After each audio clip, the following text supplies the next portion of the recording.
गुरुवर तेरे चरणों की गर धूल जो मिल जाए, गुरुवर तेरे चरणों की गर धूल जो मिल जाए, सच कहती हूँ बस मेरी तकदीर बदल जाए। सच कहती हूँ बस मेरी तकदीर बदल जाए। ये मन है बड़ा चंचल, कैसे तेरा नाम जपूं। ये मन है बड़ा चंचल, कैसे तेरा नाम जपूं। इसे जितना भी समझाऊं उतना ही मचल जाए। इसे जितना भी समझाऊं उतना ही मचल जाए। दाता तेरे चरणों की, मालिक तेरे चरणों की गर धूल जो मिल जाए, सच कहती हूँ बस मेरी तकदीर बदल जाए। परम श्रद्धा परम आराध्या परम पूजनिया तपाचार्या परमात्म स्वरूपा गुरनी मैया के पावन पुनीत चरणारविंदों में हृदय की अनंत आस्था के साथ अनंत अनंत वंदन समर्पित हो। गुरु श्याम दरबार में आई भव्य आत्माओं का हार्दिक हार्दिक भव्य अभिनंदन। अभी आप नमुत्थनंग के बारे सुन रहे थे। नमुत्थनंग में जिसे इंद्रों ने भी तीर्थंकरों को जिस पाठ से बंधन किया, जिस स्तोत्र से बंधन किया, जिन शब्दों का प्रयोग किया, तो वो कितना महान होगा। और ये नमुत्थनंग का मतलब है वंदना करना, प्रभु के गुणों का गान करते हुए उनकी वंदना करना। टिकटों में भी तो गुरुओं को वंदन करते हैं, तो उसमें क्या कहते हैं? आप देव रूप हैं, आप मंगल रूप हैं, आप नमस्कार योग्य हैं, आप सम्मान योग्य हैं, आप कल्याण करने वाले हैं। ये भी तो उनके गुणों का ही वर्णन है ना। तो ये गुरुओं का वर्णन है, वहां पर तीर्थंकरों का गुणों का वर्णन है। और वंदन है, वंदने नंग बनते जीवे किंग जनयी। उत्तराध्यान सूत्र के 36वें अध्याय 29वें अध्ययन में वर्णन आता है कि गौतम स्वामी की जिज्ञासा चली, प्रभु वंदन करने से जीव को किस फल की प्राप्ति होती है, वंदना करने से। तो उन्होंने कहा वंदने नंग बनते निये गोयंग कम्मंग खवई उये गोयम कम्मम बंदई बोधि लाभंग संपन्नई। वंदना करने से नीच गोत्र खत्म होता है। ये जीव आत्मा आगे जाकर के नीच गोत्र में जन्म नहीं लेते और ऊंचे कर्म गति का गोत्र का बंध होता है और अंदर बोधि लाभ की प्राप्ति होती है। यानी जीव आत्मा को ये ज्ञान हो जाता है कि मुझे क्या करना है और क्या नहीं करना। ये किससे फल मिलता है? इससे वंदना करने से। वंदना करने से पुण्य का भी बंध होता है। ये जो उच्च गोत्र मिलता है या बोधि लाभ मिलता है, ये पुण्य का ही परिणाम है। हाँ, इसके पीछे कुछ पाने की इच्छा ना रखी जाए और गुरु के वंदन करते हुए केवल स्तुति रूप किया जाए तो कर्मों की निर्जरा भी निर्जरा हो जाती है। तभी कहें कि नीच गोत्र का खत्म हो जाता है, उसकी निर्जरा हो जाती है कि नीच गोत्र का बंध नहीं होता। और बंधन में कितनी बड़ी शक्ति है। शेर की गुफा, शेर उसमें बैठा भी नहीं हुआ, किसी को नहीं पता अंदर शेर है या नहीं है, परंतु उस गुफा के पास जाते हुए गीदड़ भी डरेंगे ना, पता नहीं कब होगा कि नहीं होगा। वो यही सोचते हैं अंदर कहीं शेर हुआ तो मारे जाएंगे, तो उस गुफा के पास से, शेर की गुफा के पास से भी निकल नहीं रहे।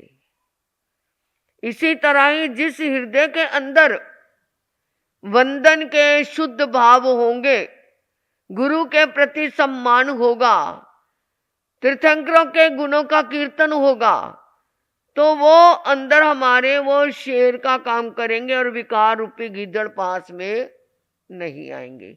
यानी वंदना करने से विकार भी नष्ट हो जाते हैं, विकार और वासना भी चली जाती है। विकार वासना केवल ये दैहिक दृष्टि ही नहीं होती, मन के विचारों में वासना का वास हो जाना ये भी विकार है। ये चारों कषायों का अंदर प्रादुर्भाव हो जाना ये भी विकार है। राग और द्वेष से ओत प्रोत हो जाना ये भी विकार है, ये भी वासना है।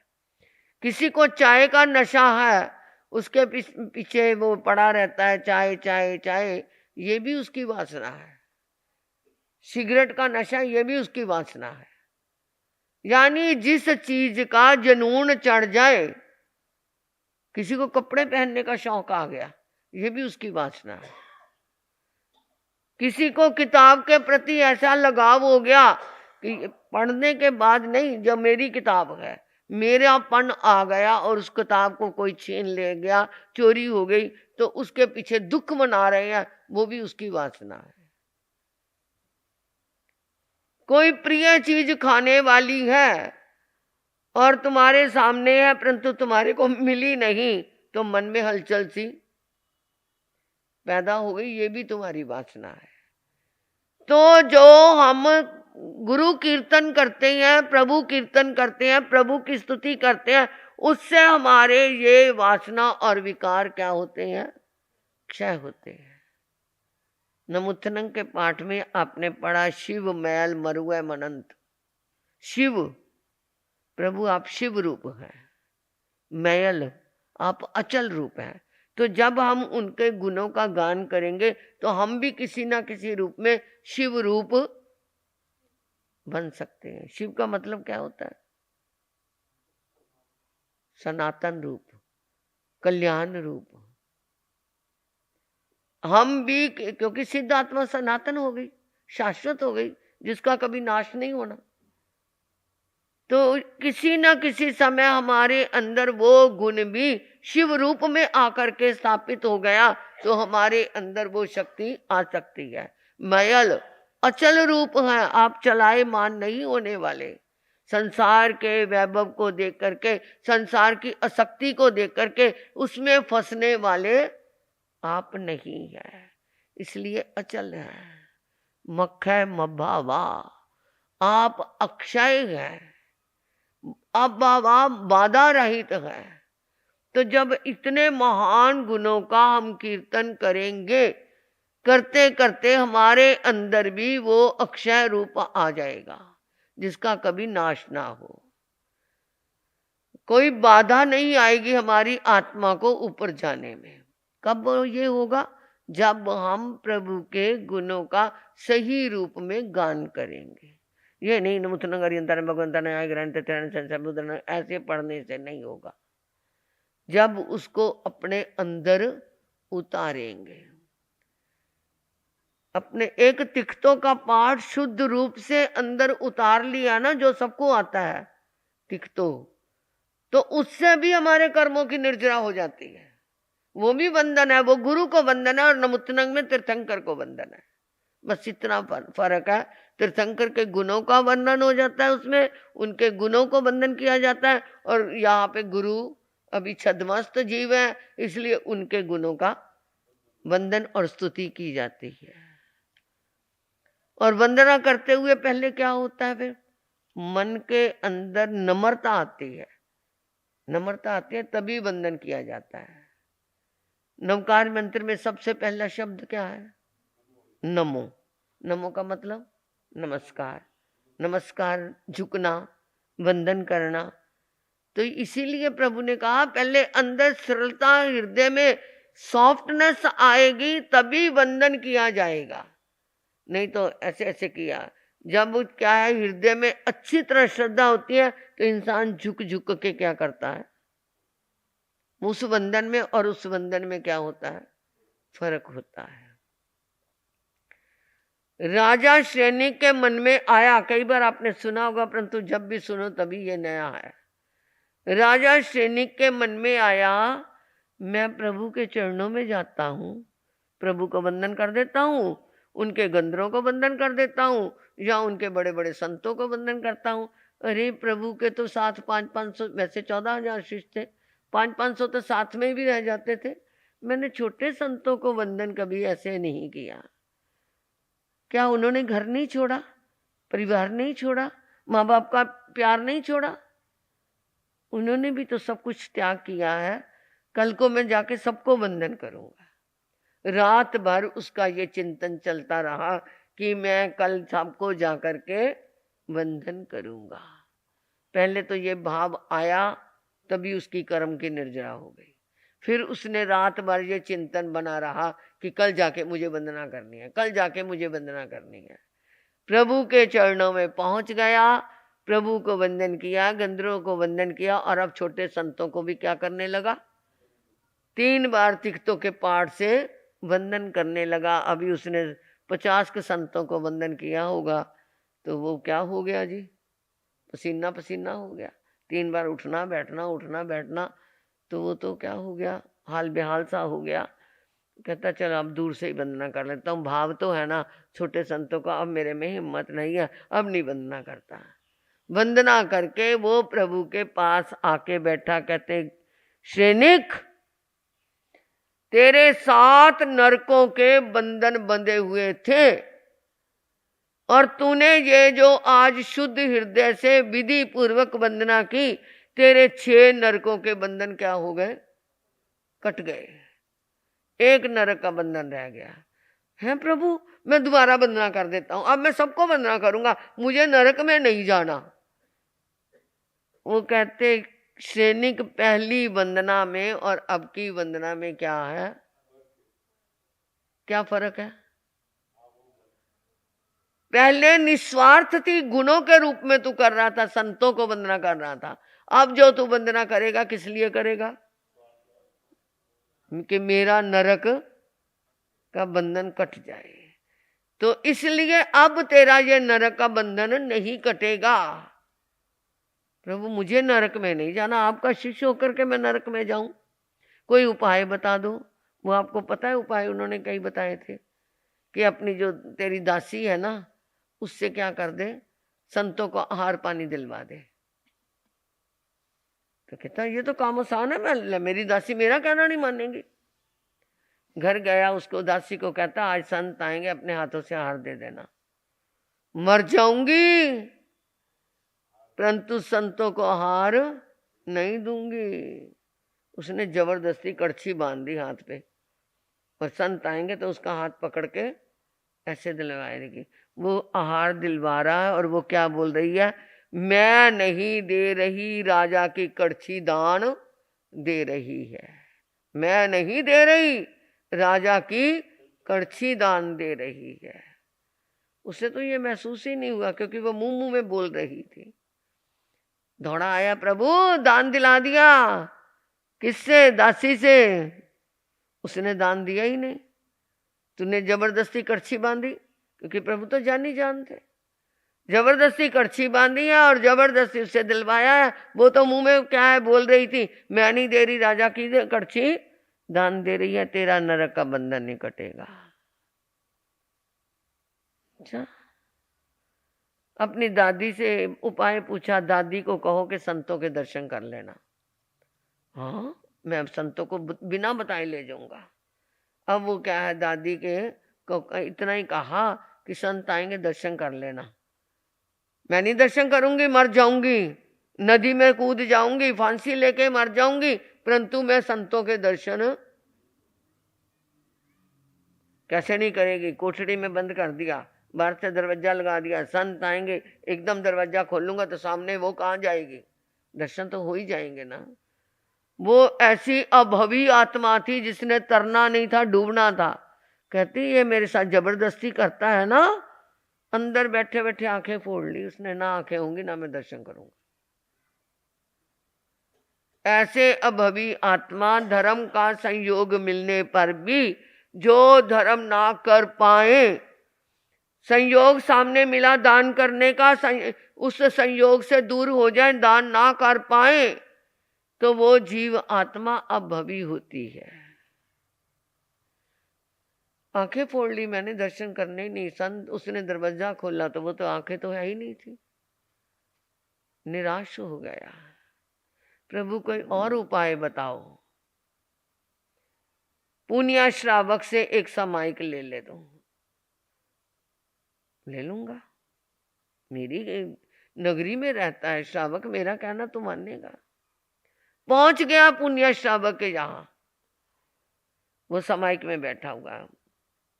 उसने ये नहीं सोचा कि राजा आया मैं उठ के उनको बिठाऊं, आसन दूं या क्या। उसके पास एक चटाई थी बेचारे को, कितना बड़ा वो अमीर श्रावक था, परंतु उसने बिल्कुल अपना जीवन ऐसा बना लिया था कि वो सामायिक ही उसका जीवन बन गई थी।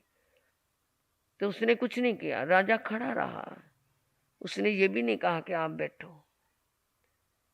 सामायिक पूरी हुई, फिर चटाई बिछाई और बैठे। पधारो महाराज, कैसे आपका आना हुआ, इस गरीब की झोंपड़ी में आपके चरण पड़े, क्या ऐसा मैंने भाग्य किया कि राजा मेरे यहाँ खुद आया? नहीं, आज तो मैं तेरे से याचक बन के आया हूँ, मांगने के लिए आया हूँ कुछ।